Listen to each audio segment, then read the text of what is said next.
Habang kumakain ng mga preso, bigla siyang nagkaroon ng isang matapang na ideya, nang makita niyang hindi nakatingin ang mga gwardya. Palihim niyang ikiniskis ang kutsara sa ilalim ng kanyang sapatos, hanggang sa ito'y dumumi. Pagkatapos, nagkunwari siyang walang nangyari at tinawag ang isa sa kanila, sinasabing marumi ang kanyang kutsara at kailangan niya ng kapalit. Agad namang naintindihan ng kanyang kasamahan ang kanyang ibig sabihin. Nagbigay rin sila ng parehong kahilingan. Nang makita ang dalawa na seryoso, pumayag ang gwardya ng walang pag-aalinlangan. Ngunit ang kanyang kapabayaan na ito, ang magiging sanhi ng pinakadakilang pagtakas sa kasaysayan. Nang ang dalawa ay naglakad ng may kumpiyansa sa harap, sadyang kinausap ng kasama ang gwardya ng walang tigil. Nang makita na ang atensyon ng gwardya ay matagumpay na nakuha, agad na sinunggaban ng lalaki ang pagkakataon na kunin ang bagong kutsara. Ngunit walang nakapansin na dalawa pala ang nakuha niya. Pero hindi pa sapat ang isang kutsara lang para makatakas siya. Kailangan pa niyang gumawa ng mas akmang kagamitan. Kinabukasan, kapalit ang 20 na dessert pagkatapos kumain. Pinakuha niya sa isang veteranong preso na may koneksyon ng ilang kagamitan. Handa na ang lahat. Una, pinaghiwalay ng lalaki ang kutsara sa dalawa, tapos tinanggal niya ang nail cutter. Gamit ang pangkiskes, giniling niya ang barya para maging pulbos. Pagkatapos, nagsindi siya ng posporo. Pinagdikit niya ang hawakan ng kutsara at ang pangkiskes sa init ng apoy. Mabilis na nagsimulang matuno ang pulbos ng barya. Hindi nagtagal, matagumpay niyang natapos ang paghihinang. Nakagawa siya ng isang gamit na maaasahan. Ngayon, oras na para mag-eksperimento. Pinabantayan niya sa kasama niya. Kapag may perek, sisipulan siya nito para magbabala. May isang ventilasyon sa selda. Dati, sinubukan niyang sirain gamit ang nail cutter. Pero hindi ito naging epektibo, kaya gumawa siya ng bagong kagamitan. Mas madali nga gamitin kaysa sa nail cutter. Pero habang abala siya sa pag-ukit, biglang dumating ang mga gwardya para mag-inspeksyon. Ang kasama niya sa tabi ay inantok naman. Mabuti na lang at sinadya ng isa pang itim na preso na kausapin ng gwardya, kaya nagising siya. Maghahanda na sana siyang sumipol, pero napansin niyang hindi pala siya marunong sumipol. Nang makita yon, dali-dali siyang kumuha ng baso sa mesa at pinukpok ang rehas. Mabuti na lang at mas alerto ang lalaki at narinig niya ang mga yabag ng bantay. Dali-dali niyang tinakpan ng butas gamit ang isang bagay. May naamoy akong sunog. Wala naman akong naamoy. Sige, baka guni-guni ko lang. Masyado lang akong pagod nitong mga nakaraang araw. Patuloy siyang nakikipag-usap sa kausap niya, pero ang atensyon niya ay nasa mga kagamitan sa ilalim. Kapag nalaman niya ito, hindi natin alam ang mangyayari. Buti na lang at hindi napansin ng gwardya. Pagkaalis niya, pinaalalahanan ng lalaki ang kasama niya na magbantay ng mabuti. Tapos, nagpatuloy sila sa pagbubutas sa pader. Pero pagkatapos ng ilang sandali, napansin niya na may nakaharang na trangka sa rehas ng ventilasyon. Kailangan nilang humanap ng gamit para matanggal ito. Kinabukasan, habang papunta siya sa gawaan ng kahoy, nang hindi napapansin ng mga gwardya, ibinuhos niya ang lahat ng mga lupa na kinayod niya mula sa kanyang mga bulsa. Pagkatapos, gumawa siya ng isang patpat na kahoy sa loob. Ito ang gagamitin niya para tanggalin ang mga pin sa magkabilang gilid ng rehas. Pero paano niya ito may tatago sa metal detector? Syempre, hindi ito mahirap para sa isang lalaking may IQ na 150. Nang inspeksyon ng mga gwardya, sadyang inilabas niya ang patpat na kahoy. Sinabi niya na ito ang ginagamit niya para isabit ang kanyang mga damit. Bakit may metal ang gilid? Madaling dumulas ang damit. Kung gusto kong magtago, bakit ko ipapahanap sa mga detector? Sa huli, kinuha pa rin ng gwardiya ang kahoy na pambara. Pero ang totoo, may tinatago pa siya sa ilalim ng sapatos niya. Ang una ay panglinlang lang. Isinuksok ng lalaki ang kahoy na pambara sa trangka. Ang susunod na kailangan lang gawin ay sip-in ito. Pagkatapos, ang bakal na rehas ay madali niyang natanggal. Agad-agad niyang inilabas ang ulo niya. Napansin niyang may mga tubo sa loob. Sa pamamagitan ng mga tubong ito, makakahanap sila ng daan palabas. Ngunit hindi pa sapat ito para makatakas. Kailangan pa nilang gumawa ng mas maingat na plano. Una, kung paano nila maiiwasan ang biglaang inspeksyon ng mga gwardya. Kapag nalaman nilang nabutas ang mga ventilasyon, malaking problema ang idudulot nito. Pangalawa, paano hindi mahuli ng mga gwardya sa pag-iinspeksyon. Mabilis na nakaisip ng paraan ng matalinong lalaki. Iyon ay ang maghanap ng mga pintura at dyaryo. Iguhit ang itsura ng bakal na rehas ng ventilasyon. At pagkatapos ay takpan ito ng isang bagay. Mas madali naman kung paano umiwas sa pag-iinspeksyon. Gumawa ng peking ulo ng tao gamit ang dyaryo at ilagay sa kama. Mahihirapan silang makita ang totoo kung walang ilaw. Pero may isa pang mas malaking problema. Ang kulungan ay itinayo sa isang isla. Paano sila makakatawid sa dagat na ito pagkatapos nilang makatakas? John, nagtatrabaho ka sa pabrika ng damit. Subukan mong magnakaw ng kapote at semento. Gawin nating salbabida at life vest ang mga iyon. At ang isa pa nating kasama ay nagtatrabaho sa barbero. Makakakuha tayo ng ilang buhok. Ang daanan sa panig ng mga lalaki ay bukas na. Ang susunod ay ang pagtakpan niya sa iba pang tatlo para mabutas ang kani-kanilang mga ventilasyon.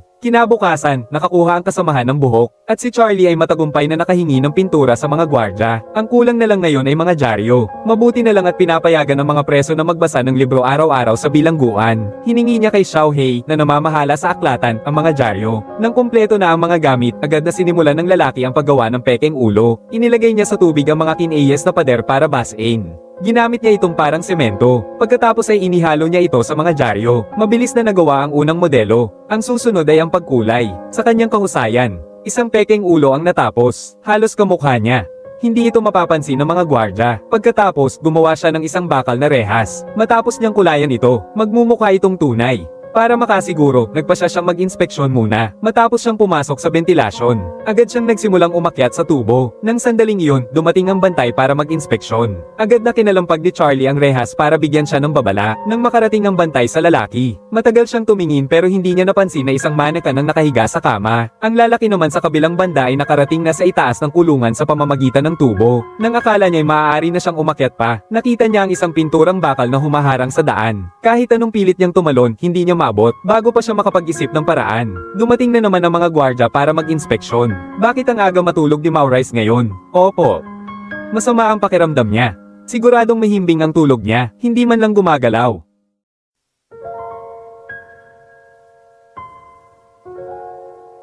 Nang yumuko siya para pulutin ang batuta, di sinasadyang napatingin siya sa kama ng lalaki. Napansin niyang parang may kakaiba sa buhok, kaya inabot niya ito para hawakan. Maurice. Ano na naman?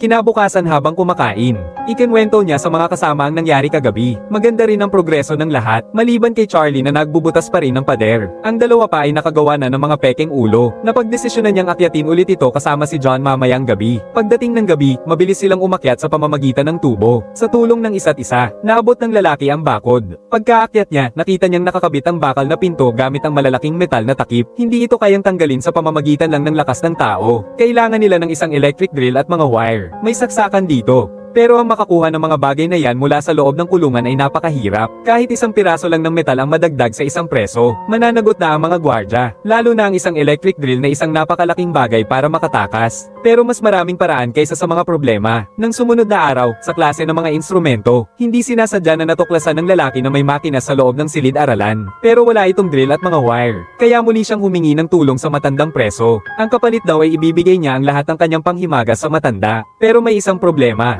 Paano niya dadalhin pabalik ang makina nang hindi nakikita ng mga gwardya? Hindi mo talaga mahuhulaan kung paano niya ginawa. Hayagan itong inilagay ng lalaki sa loob ng kanyang lalagyan ng instrumento para sa mga kasamahan niya para siyang nababaliw. Kapag nahuli, malamang na mawawalan siya ng buhay. Sandali lang, Maurice. Suriin ko ang lalagyan ng instrumento. Si Charlie sa tabi ay kinakabahan at hindi makatingin ng diretso. Ngunit buong tapang na nagtanong ang lalaki, hindi ba't mga instrumento ang laman ng lalagyan ng instrumento? Direkta nitong napatahimik ang kabilang panig. Sa huli, matagumpay niyang nakuha ang lahat ng gamit. Matapos ma-assemble ang drill, nagsimula na silang dalawa sa kanilang aksyon. Sa tulong ng kanyang kasama, muli siyang umakyat sa bakal na pintuan. Pagkatapos ay ikanawit niya ang kanyang mga paa sa rehas upang patatagin ang kanyang katawan. Matapos gawin ang lahat ng ito, iniabot ni John mula sa ibaba ang bakal na tubo. Ginamit ng lalaki ang bakal na tubo upang buksan ang rehas, dahil kailangan niyang pumunta sa kabilang panig para makapagpatuloy sa susunod na operasyon. Ngunit ang ingay na nagawa ay nakaagaw ng pansin ng mga gwardya sa ibaba, pero abala pa rin ang dalawa sa kanilang ginagawa. Hindi man lang nila napansin ang panganib. Sa tulong ng electric drill, mabilis na lumuwag ang takip na metal. Buti na lang nang umakyat ang gwardya. Tumigil siya sa paggamit nito. Akala ng mga bantay sa kabilang panig ay nagkamali lang sila ng dinig, kaya naman tumalikod na sila at bumalik. Ngayon, handa na ang lahat. Ang kulang na lang ay ang life vest at salbabida. Sabi ng kasama nila, sa Martes daw ay may hahanda na. Kitang-kita na ang pag-asa. Pero si Charlie naman ay parang umaatres na. Natatakot siyang mahuli ng mga bantay at barilin. Ang lalaki ay tinatangkang aliwin lang siya. Ipinapahayag na may tiwala siyang iligtas silang lahat. Ngunit sa araw na ito, may kakaibang nangyari sa loob ng bilangguan. Habang nag-iinspeksyon ng warden, aksidente niyang naibato ang nail cutter sa isang selda. Kaya naman, inutusan niya ang gwardya na buksan ang pinto ng selda. Pagkatapos niyang kunin ang nail cutter, hindi niya sinasadyang matuklasan ang larawan niya na iginuhit ng bilanggo. Agad niyang naramdaman na siya ay hinamak, kaya't agad niyang iniutos na alisin ang karapatan nitong magpinta. At sa pilitan ding kinuha ang lahat ng kanyang mga gawa. Ang pagpipinta ang tanging libangan ko.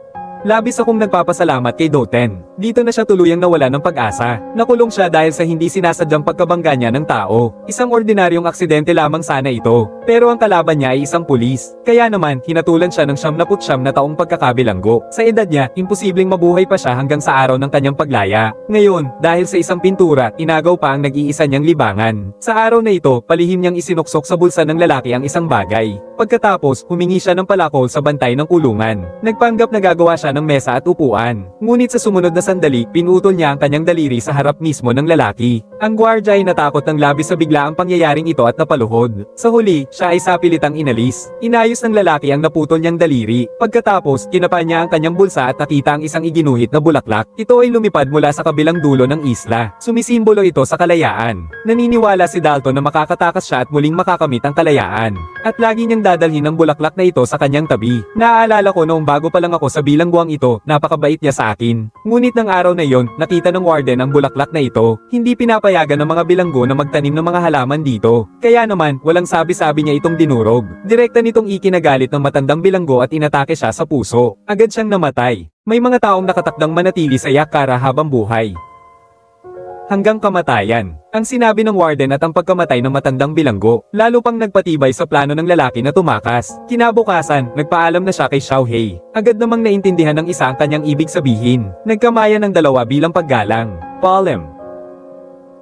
Ngunit, sa mismong araw bago ang pagtakas, biglang nagkaroon ng sorpresang inspection ang warden. Tila napansin niya na gustong tumakas ang lalaki. Ngunit kahit hinanap niya ang buong kama, wala siyang nakitang kaina-hinala. Pero dahil sa kanyang pagiging mapanuri, agad niyang napansin ang music box. At sa likod nito, naroon ang ventilasyon. Una niyang sinuri ang kahon. Labis na kinabahan ng lalaki. Natatakot siyang malaman nito na peke ang rehas na bakal. Mabuti na lang at medyo makatotohanan ang iginuhit niya. Hindi napansin ng warden. May napansin ba kayong kakaibang ikanikilos ni Morris kamakailan?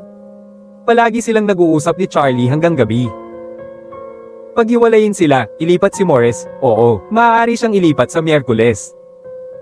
Sa Martes ng umaga, kailangan na nilang kumilos agad. Kung hindi, kapag nagkahiwalay na tayo, wala nang pagkakataon. Buti na lang, naihanda na ng kasama niya ang mga kailangan. Napagdesisyonan niyang kumilos ngayong gabi, dahil napuntahan na niya ang daan dati. Kaya naging maayos ang lahat sa unahan. Pero sa mismong kritikal na sandaling ito, hindi sumunod si Charlie dahil sa takot. Dahil kapag nabigo ang pagtakas at nahuli, haharapin niya ang malupit na parusang kamatayan. Hindi siya nang ahas sumugal. Wala na ring masabi ang lalaki. Wala na siyang matatakbuhan. Pagdating ng mga gwardya para mag-inspeksyon, makikita na lang nila na nakahiga na sila sa kama at natutulog. Hindi nila malalaman ng mga manakan pala ang nakahiga roon. Samantala, si Charlie naman ay umiiyak mag-isa. Napailing na lang din ng mga gwardya sa kulungan. Karaniwan na yan sa loob ng kulungan. Samantala, ang tatlo sa kabilang dako ay nakarating na sa may bakal na pintuan. Para makasiguro, nagpasya silang paakyatin muna si John para magmasid. Pagkaakyat niya, agad niyang itinulak pababa ang takip ng ventilasyon. Ang tunog na nalikha nito ay agad nakakuha ng atensyon ng gwardya sa tore. Ngunit nang tingnan niya gamit ang spotlight, wala naman siyang nakitang kakaiba. Akala niya ay kung anong maliit na hayop. Pero nang patayin niya ang spotlight, agad na umakyat si John mula sa tubo. Pagkatapos ay kinatok niya ang tubo para magsenyas sa dalawa pa. Nang marinig ng lalaki ang tunog, dali-dali niyang inakyat ang isa pa niyang kasama. Pagkatapos ay iniabot niya sa kanya ang life vest at life raft. At ipinasa naman ito ng kasama niya kay John. Susunod na niyang aakyatin ang sarili niya. Pero dahil malaki ang pangangatawan ng kasama niya, isang pagkakamali, naipit siya sa bunganga ng tubo. Kaya naman, pilit siyang sumiksik paakyat. Buti na lang at sa huli, nagawa niyang makalabas. Pagkalabas niya, agad siyang nagtago sa isang tabi. Ang lugar na iyon ay mainam para hindi siya matamaan ng ilaw. Nang ligtas na silang dalawa, agad ding sumunod ang lalaki. Sa pagkakataong ito, si Charlie sa kabilang panig ay naglakas loob na sa wakas, at nagpas siyang sumugal. Pero may oras pa ba para pumunta ngayon? Nang makita ng tatlo na handa na ang lahat, agad nilang kinuha ang kanilang mga gamit at tumakas. Ang mga ilaw na naghahanap ay patuloy na sumisikat pababa, ngunit hindi nila sila makita, hanggang sa mawala sila sa dilim ng gabi. Nang ligtas na, sumilip ang lalaki para tingnan ang lagusan ng hangin. Pero hindi pa rin nila makita si Charlie. Wala siyang magawa kundi magpatuloy. Matapos nilang magsuot ng life vest, nagsimula na silang bumaba. Ang mga nasa itaas naman ay kailangan umiwas sa ilaw ng searchlight. Sa simula, maayos pa naman ang lahat. Nang makababa sila, nasa labas na sila ng mga selda. Pero nang bumaba si John, pero may nangyaring hindi inaasahan. Ang kanyang life vest ay aksidenteng sumabit sa tubo. Ito ay lubhang mapanganib. Kahit anong ingay ay maaaring makaakit ng mga bantay. Buti na lang at walang nangyari, para hindi mapunit ang life vest. Sa pagtawid sa alambre, nagpasya silang isa-isa munang tumalon. Tapos, yung dalawa sa likod, ihagis nyo yung life vest. Unang umakyat yung lalaki. Mabilis ang kanyang pagkilos. Dahil kaunti na lang ang oras nila. Sa kabilang banda, si Charlie ay nakarating na rin sa may bakal na pinto. Pero mag-isa lang siya, hindi niya maabot ang taas. Nagsisi siya. Dapat pala, nagpakatapang na lang siya at sumama sa pag-alis. Pero sa ngayon, tapos na ang lahat. Di nagtagal, nilampasan ng tatlo ang bakod na bakal at nagtungo sa labas ng bilangguan. Hindi nagtagal, nakarating sila sa isang kakahuyan. Pagtawid sa kalsada sa harap, makakarating na sa tabing dagat. Dali-dali nilang inilabas ang salbabida at binomba ito. Sa pagtutulungan ng tatlo, mabilis itong napuno ng hangin. Ang susunod na kailangan na lang ay isuot ang mga life vest, sumakay sa salbabida at tawirin ang kipot na ito. Kahit nanginginig sila sa lamig ng nakakatusok na tubig dagat, ang kalayaan ay nasa unahan na. Wala nang kinatatakutan pa. Pagkalipas ng ilang oras, ang araw na sumisimbolo ng pag-asa ay unti-unting sumikat. Nagsimula ng mag-inspeksyon ang mga bantay. Pero nang dumating siya sa selda ng lalaki, napansin niyang hindi pa bumabangon ang lalaking ito. Bumangon ka na, ililipat ka na. Gumising ka, Maurice. Buksan mo ang kwarto 109. Buisit, Maurice. Sabi ko gumising ka. Diyos ko. Nakita ang gwardya na sumisipol. Ang maliit na negro sa tabi ay napangiti ng may pag-asa. Sa wakas, may nakatakas na sa bilangguang ito. Pinahanap ng warden ang lahat ng lugar sa paligid. Hindi rin nila natagpuan ang tatlo. Ilang litrato lang na nakabalot sa kapote. At isang bulaklak ng kalayaan. Akala ng mga tauhan niya nalunod na sila. Dahil imposible raw na may makakalangoy ng walang gamit sa kipot na ito. Pero alam ng warden na nakatakas sila. Pero nagpabalita pa rin siya na nalunod na ang tatlo, dahil ito ang unang beses simula nang itayo ang kulungang ito, na may nakatakas na preso. Kapag kumalat ito, magiging malaking dungis ito, mawawala rin ang kanyang posisyon. Ito ay isang tunay na kwento. Wala pang isang taon, isinara ang Yakaala Prison. Pagkatapos, hindi rin natagpuan ng pulisya ang bakas ng tatlo, hindi na malaman kung saan sila nagpunta.